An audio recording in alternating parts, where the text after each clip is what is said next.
विनायकाय नमः। ॐ विघ्नराजाय नमः। ॐ गौरीपुत्राय नमः। ॐ गणेश्वराय नमः।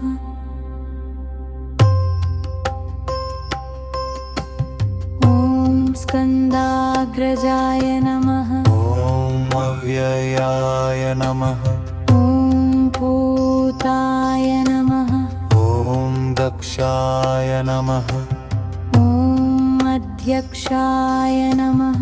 ॐ द्विजप्रियाय नमः। ॐ अग्निगर्भच्छिदे नमः। ॐ इन्द्रश्रीप्रदाय नमः। ॐ वाणीप्रदाय नमः। ॐ सर्वसिद्धिप्रदाय नमः। ॐ सर्वतनयाय नमः।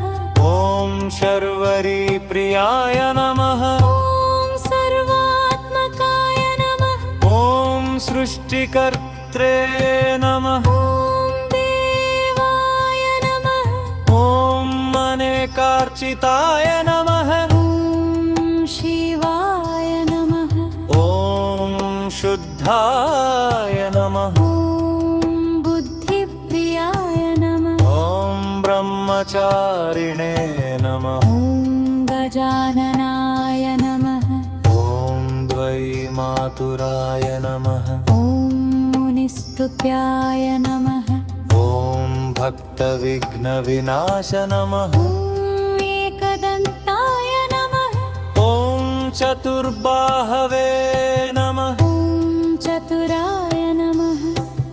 ॐ शक्तिसंयुताय नमः। ॐ लम्बोदराय नमः।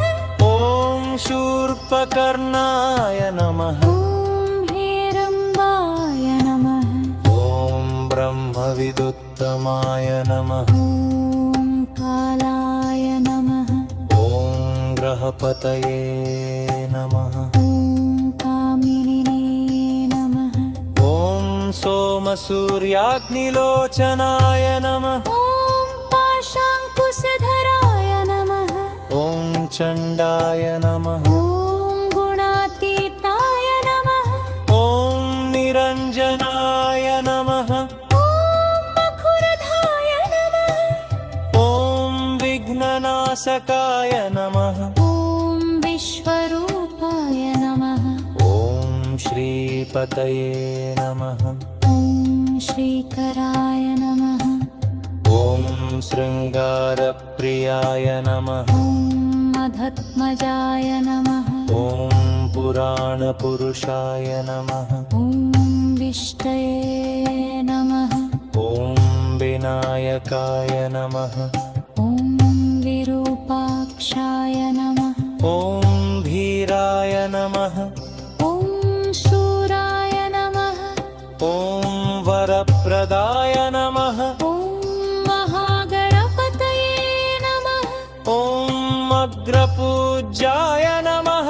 ॐ अग्रपूज्याय नमः। ॐ अग्रगामिने नमः। ॐ मन्त्रकृते नमः। ॐ चामीकरप्रभाय नमः। ॐ सर्वाय नमः। ॐ सर्वोपास्याय नमः। ॐ सर्वकर्त्रे नमः। ॐ सर्वनेत्रे नमः। ॐ सर्वसिद्धिप्रदाय नमः। ॐ सर्वसिद्धये नमः। ॐ पञ्चहस्ताय नमः। ॐ पार्वतीनन्दनाय नमः। ॐ प्रभवे नमः। ॐ कुमारगुरवे नमः। ॐ अक्षोभ्याय नमः। ॐ कुञ्जरासुरभञ्जनाय नमः। ॐ प्रमोदाय नमः। ॐ आनन्दाय नमः। ॐ सुरानन्दाय नमः। ॐ मदोत्कटाय नमः। ॐ हेरम्बाय नमः। ॐ नन्दनाय नमः। ॐ लङ्कटाय नमः। ॐ मेघनादाय गणाय नमः ॐ मेघनादाय नमः ॐ विनायकाय नमः ॐ विरूपाक्षाय नमः ॐ धीराय